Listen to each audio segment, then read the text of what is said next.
James Gunn and Peter Safran are the new title co-chairs and co-CEOs of DC Studios. The new vision, the new direction, and so much more. Next up on Just to Talk So, let's talk about it. And welcome to the Flicks, Picks, and the Nitpicks. And I am your humble host, No 718. And as you already know, about a month ago, it dropped that James Gunn mostly, but also Peter Safran, and which is supposed to be the more financial backbone of the two, and James Gunn will creatively head and lead, basically being both in one, the Kevin Feige, for lack of a better word, of the DCU moving forward. That being said, so much is going on in the game. I got another Just to Talk that's going to come directly talking about James Gunn and a couple of other things that in comments. We're going to get into the scoop stuff. That's going to be in the next one. But this one, I want to really just talk about James Gunn in particular more, because I don't know that much about Peter Safran, other than he's more of a book guy, the money guy. So I'm going to dive a little deeper into James Gunn, and which I will say, having two isn't a bad idea. Some people work better in pairs, and especially if people are more gifted in one aspect than another, you might would need that. We get into everything with Bob Iger and Chapek, because we've seen that Chapek was more about money, but he wasn't exactly a creator. Sometimes if you can't have both in one, it's good to find a good pairing. Not just both good and gifted in both areas, a good pairing. Is this a good pairing? I'm not exactly sure, because I only know more about one than the other. I know more of one with what they wanted to do with the MCU. And I also have to understand the MCU has a lot of notes and checks and balances, directions that you can't really go in. And then I'm very well aware of James Gunn's past controversies. So we're going to set that aside for now, because it seemed like all you motherfuckers have already anyway. And then when as soon as he was tapped, and then now that he's really like ghost busting any kind of scoop or rumor that is assumed that is actually out there and being speculated upon as if it is an actual verified fact based on a various number of algorithms, if you will, like people's in past how you would say track record, it scoops, and their lack thereof for some other people. So no matter where we going with it, yeah. But James Gunn, I don't know. He's, from what I understand, he's into the comics. He's a DC fan. That's neither here nor there for me. If he's a comic book person, no matter what comics he's in, especially if it's one of the major two, even to a lesser extent Image, you still understand what it is to juggle several different franchises and still have them exist in the same world and be able to have their own storylines congruent along with it. Now, make no mistake, there's been a lot of inconsistencies in comics over the years. I mean, it's been a lot of years going, so that you're going to find these certain things that won't connect and certain things that got outdated that has to be readjusted for where we're at currently with the character today. So it's going to be a lot of handling, but if you understood comics, you would understand the idea of that. And if you're familiar with films and you've worked in films, and Peter Gunn has been a director and worked within the film industry and worked alongside and having to work in tandem with Kevin Feige, which is the moniker that they're being looked at amongst the laymen as the Kevin Feige's of the DCEU or DCU, however they're going to call it now. Am I that excited? I'm reserved in my judgment because I'm not exactly sure what they want to do. You know, I'm excited because he does have a relationship with Zack Snyder. And if anybody is willing to work with Zack Snyder, and Zack Snyder was willing to work with anybody, would be a person that's been a director before, so they know how to communicate to them and also know how to communicate to him the certain larger narrative. Now he has to work under, because now they are the maestro as opposed to Zack Snyder being the maestro of the DCEU in the beginning, even though he didn't have a CEO name, and that was probably one of the biggest issues. You know, they should have given him either that title so he had jurisdiction to guide it where he wanted it to go, with the proper notations for those above him that know where they want this to leave. So if he had any ideas of killing off a character because he wanted it to be finite, that would have been negotiated from the beginning, and they would know how to speak with him and bring him into that, and he would have the title ship. It would have been a lot more formal than what was done before, which was kind of informal, that he was there, Kevin Feige, but without the power that Kevin Feige had and the right positioning of where his jurisdictions could lie. Because make no mistake, you think that the co-CEOs of the DCEU doesn't have oversight. Zaslav is the oversight. I'm sure he gave them extremely limited terms, but he let it be known from the very beginning that he wants the Trinity to be restored. It'll be the backbone and the franchise mover, the muscles of the whole DCEU or DCU. And that would make much sense because they have the most accreditation in film history, in merchandise, to be the big trinity, and historical value and cachet. So make no mistake, this is James Gunn got notations.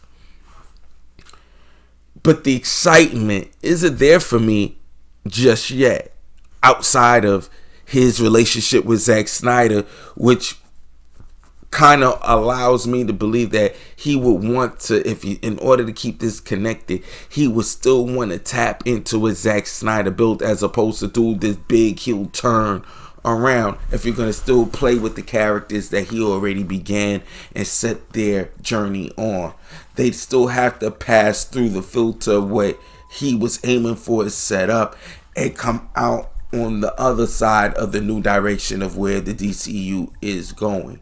And if they wanted to work with Zack Snyder as a visionary to keep the stylism of it as consistent as possible, then I think that's the direction that they would want to go. So in that respect, his relationship, Zack Snyder, would make a smoother transition within what he built and with respect to what he built. And hopefully down the line, he will still be able to be a director within this universe.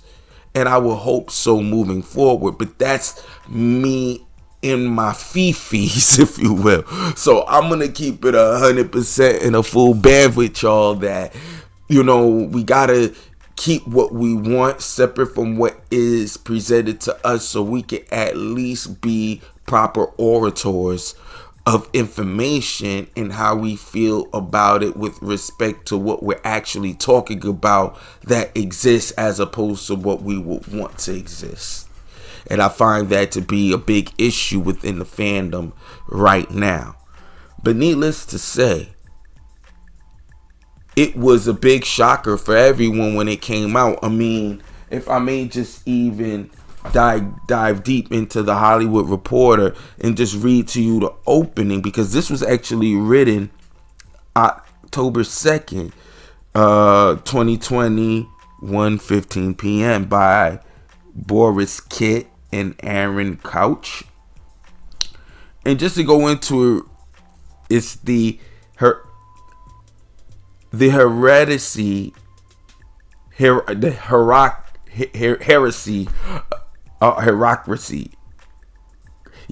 hierarchy of power or heresy of power in the DC universe really is changing. In a stunning turn of events, filmmaker James Gunn and producer Peter Safran have been tapped to lead DC Films' TV and animation efforts as co-chairs and co-CEOs of DC Studios, a newly formed division at Warner Brothers that will replace DC Films. The unprecedented move in which a top director will assume a top executive post marks the end of a months-long search by Warner Brothers Discovery CEO David Zaslav to replace DC Films' Walter Hamada, who departed the studio last week. That search had all of Hollywood guessing and playing executive bingo for who would land one of the most coveted and challenging jobs in the town.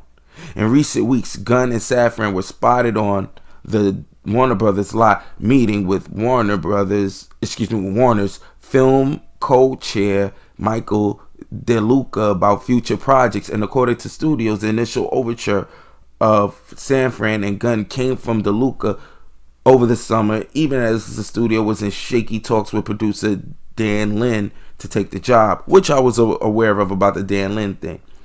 Gunn will focus on the creative side of things, while Safran will focus on the business and production side. Both are expected to continue to direct and produce projects respectively. They will report directly to Zaslav and work closely with Warner film bosses DeLuca and Pamela Abdi.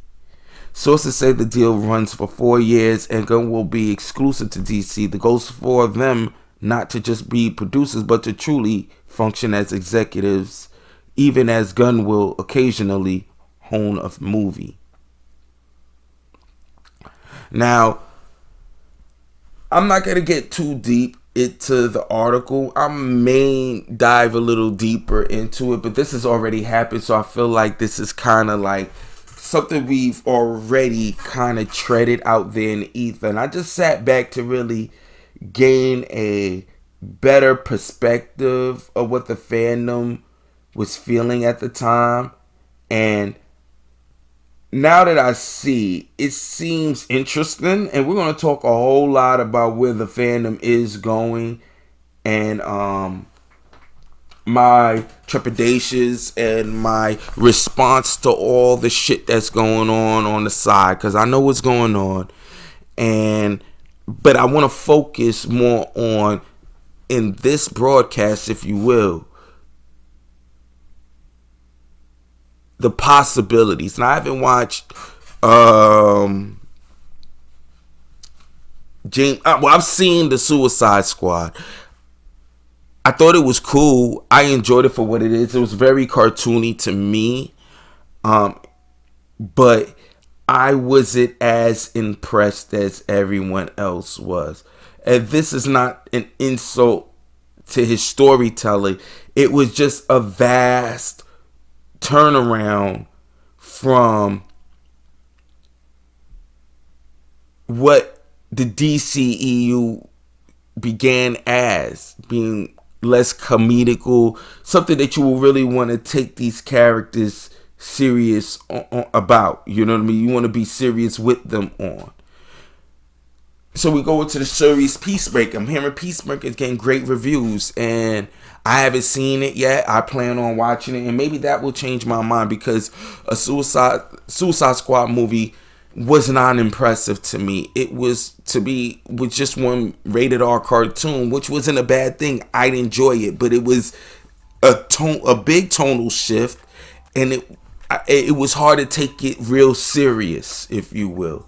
It was very fantastical and in a lot of ways ridiculous in terms of storytelling about some of the choices that they decide to go with characters that were a lot more grounded in a more dramatic kind of way. Not to say that they were dramatic, but the DCU intended on being a more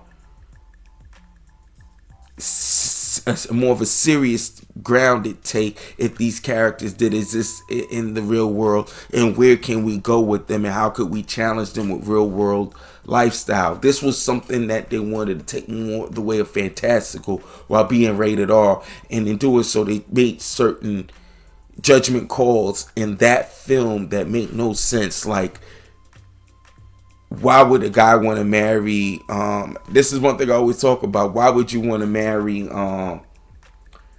what's her face, Harley Quinn, when you're in another country that speaks a whole other language, and you think that some nutty chick in Gotham would be a good avatar of, I don't know, some sort of person that I should marry, like she's some royalty, crime royalty that everybody in your country would bow and see more power in you being with. It just sounded stupid as hell. Like, it was like, why would they randomly choose her? Wouldn't they want to at least choose the Harley Quinn of their culture that's more tied to them? It just didn't make any sense, and it was just ridiculous. And I'm not mad at the ridiculous humor. Again, it just was out of sync with what was already started that I liked about the DCEU that maybe you guys didn't like. Because clearly there's still arguments over these films. But needless to say, I will give them the chance because, and we're going to get into it, this is a chance. They need to get a chance to do their job, a chance that Walter Hamada never had the opportunity to do, though I'm no sympathizer nor defender of in terms of his vision, because he was hired for a vision that I wasn't with to begin with. So to me, I didn't have an issue with Walter Hamada doing his job. I was just hoping that he would at least keep his options open to delve back into what Zack Snyder started. But with a fandom that was now, for some reason, felt that and being antagonizing, and with YouTubers stoking the flames of this kind of arrogant, this is my DC and you got to make it the way we want it attitude, is the same attitude that pushed Zack Snyder out the chair. I just don't know how to employ the same tactics that I despise, that got rid of a director's and a creative vision that I really was interested in, and do that to somebody else when financially it wasn't what they wanted, though it was successful. But to make it compete directly with Marvel right now, as opposed to where Marvel began, and what the Marvel MCU fandom and stands of that would over critique it. Even DC people would critique it not being enough like the MCU. We're at this point where they're going to want to make moves to appease, quote unquote, the fans. Which ones? The ones that were more into the MCU. And when that doesn't work, who do you go flex with? So I can't get mad at a Walter Hamada for being caught up in that directly, personally. Though I'm not interested in seeing Our Man the movie or any of his other ideas that he decided to spin off with. It'd be a lie to not know why he had to do it. Am I glad that he's no longer there? You're damn fucking right. You know what I mean? But I'm not interested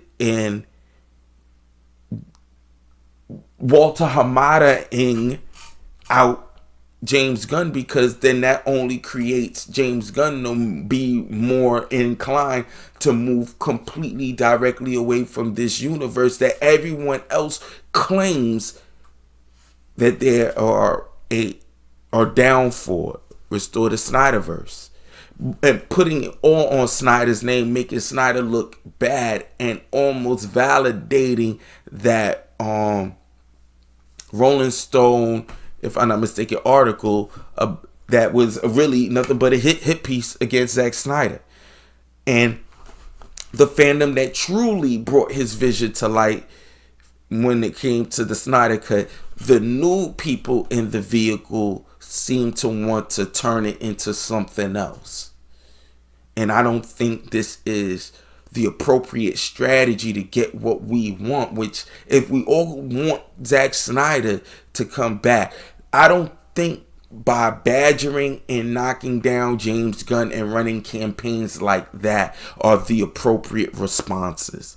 We could actually flood James Gunn right now with nothing but videos of real fans saying what they loved about what Zack Snyder was doing to at least make James Gunn more malleable to the idea, if he wasn't already, to go talk to Zack Snyder creatively about what they can do moving forward. This new fandom, if he had it in his mind to do so, will make him personally say, you know what, I don't want to do this. Why? Who wants to deal with these mofos? They're nuts. They don't even know I'm trying to talk to Zack Snyder on the calm, but they over here throwing me everything, calling me everything else but a child of God. It makes people not want to deal with the fandom, and invalidates all the anti-Snyder nutsos that was out here calling this fandom something of a cult, which at this point now we're getting so delusional that you're about to make them have actual something, some juice worth squeezing out of that bullshit lie from the beginning, because now it's a bunch of people rallying. Are you for the Snyder Cut, or you're for your scoopers? Because now we're galvanizing ourselves via our scoopers and YouTubers that we want to ride for against the guy that's supposed to design the DCEU to do what? Force him to give us what we want? The fuck is that supposed to mean? Give you what you want. Well, guess you know what they also want? They want that money. And they want to know that there's enough for y'all. And I'm not sure if there is for us to be popping our collar the way it was. Because if it was, we wouldn't have been here. So if there's enough of us now, that means we're picking up new people revisiting what Zack Snyder did and liking it. How are we going to make them want to ride with us by creating this animus? It's just weird. I don't get it. But with that being said, I don't know where James Gunn could go with the universe, especially dealing with in 1 month how the quote-unquote fans are already prepping to turn against them and start a Rock versus James Gunn beef. I'm going to leave it right there because we're going to talk a lot more about this because it's really getting odd now. It's really getting odd now with this. Stay tuned, man. Let me know what you guys think of the comments below because I want to keep it on just James Gunn. And are you excited for what he can do? And judging by what he's done from the Guardians of the Galaxy, etc., etc., is this what you want? Because to me, as the Guardians of the Galaxy was already a ragtag bunch of funny guys. But now you've created an oath of what was supposed to be your Hulk character, and I forget his name. The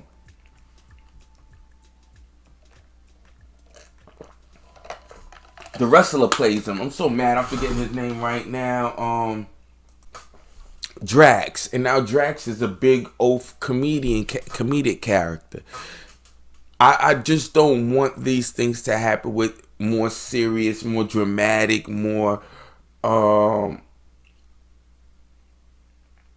what Greco-Roman mythological characters that we can actually tell some real deep stories about, and we will miss it because we're trying so hard to make this comedic thing like MCU, and I'm just not interested in that. Though I know he has a more R-rated personality, which is interesting, I'm just not. I want to lean into a more serious approach of storytelling with these characters. But that's just me. But let me know what you guys want, what you guys are looking for, what you hope of James Gunn. Do you think I should be more excited? Do you think I should be more trepidatious about his him and as well as Peter, as well as Peter what's his name? Peter Safran. I hope I'm saying his name right. But these gentlemen